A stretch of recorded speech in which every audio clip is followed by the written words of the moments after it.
The entire history of dinosaurs is quite an interesting tale if you look at the entirety of it. However, every story has to have a beginning, and the beginning of the dinosaur story starts with this guy, the Megalosaurus. This medium-sized Jurassic carnivore has become a huge staple of many things we know about dinosaurs today. Being such a famous theropod, Ingen of course cloned one of these back in the late 90s, which actually makes this guy an illegally cloned animal. Regardless, Megalosaurus was one of the first dinosaurs ever put in Jurassic World, and of course it was a hit with a lot of people due to it giving a very good look at how this dinosaur probably lived.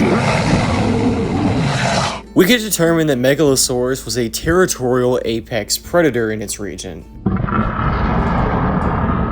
Unlike some experts believed, Megalosaurus was actually much more powerful than it was fast, which was something that was commonly debated. This meant, much like their cousins the Metriacanthosaurs, Megalosaurs were power builds. Although this did not mean they were completely useless when it came to speed, they still had fairly long legs which allowed them to run about 20 miles per hour. Ever since its video, we've learned a little more about the Megalosaurus relative, the Piatnitskysaurus, and how it has very similar attributes. Both dinosaurs are proportionally similar. They both are very strong, but also possess qualities of speed in them as well. Notably, both of the dinosaurs have very strong bite forces, which is not seen in a lot of the relatives to Megalosaurs. Even in the much larger relatives that would come later, like Ceats and Carcharodontosaurus, you don't see that level of power. This shows that the Megalosaurs had a very specific evolutionary plan when it came to them. Instead of the generalist build that Allosaurs and Metriacanthosaurs had, Megalosaurs went for strict power, specifically in their head, very much like a Belosaurus would. You can tell just by the head of the Megalosaurus that by how wide it is, it was most likely a powerful animal when it came to biting down on its prey. On another biological note, the Ingen Megalosaurus was used as the main test subject in an experiment conducted by scientists to see how closely dinosaurs were related to birds. Out of this study, 80% of the general skeletal structure of Megalosaurus was determined to be similar to that of birds. Along with studying several other species, including some herbivorous ones, it was determined that indeed the closest living relative to dinosaurs is birds. And some people think that the reason it was primarily studied is because of the fact it was the first dinosaur ever discovered, which is partially true, but there is another reason behind that. If you ask the general audience to summarize a carnivorous theropod dinosaur, most of the time they're going to give you a description that's very similar to the Megalosaurus. It's the base of everything we know on meat-eating dinosaurs. Most of the time they have these long, slender heads with very long, sharp teeth. They are always bipedal, and they always have long, slender tails. And that's the primary reason that it got picked. Megalosaurus is the theropod in most people's minds. It may not be the biggest, and it might not be the king,